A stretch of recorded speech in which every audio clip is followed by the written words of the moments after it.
Matul ix-xahar ta' frar sidien ta' vetturi li rreġistraw il-vettura tagħhom fl-2005 u ħallsu taxxa żejda fuqha se jkollhom iċ-ċans li japplikaw u jirċievu l-flus imħallsa żejda. Għallilna dan Gilbert Aġus minn Transport Malta li spjega li għal din is-sena b'kollox Transport Malta allokat 4,300,000 € sabiex tkompli b'din l-iskema. Transport Malta se dibat litri lil dawk is-sidin tal-vetturi li reġistraw il-vettura tagħhom bejn l-ewwel ta' Jannar tas-sena 2005 u l-aħħar ta' Diċembru tas-sena 2005. Kull min jirċievi l-applikazzjoni għandu jimliha u jerġa' jibgħatha lil Transport Malta.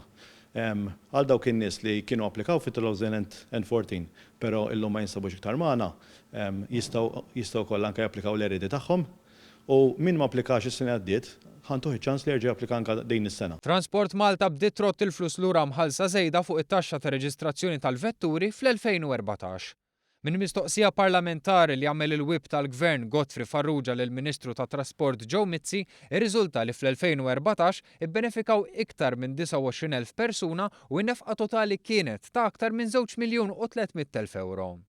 Lotja komplet fl-2015 fejn aktar minn 3,300 persuna ħadu lura t-taxxa ta' reġistrazzjoni żejda għal vetturi li xtraw fl-2004. In-nefqa totali hemmhekk ukoll kienet tammonta għal iktar minn 2,300,000 euro. Sena wara oħra Transport Malta se tkompli b'din l-iskema sakemm issir ġustizzja ma' dawk il-persuni li ħallsu t-taxxa żejda fuq ir-reġistrazzjoni tal-vetturi. Bil-ħsieb huwa li l-iskema tkun mitmuma sal-2019.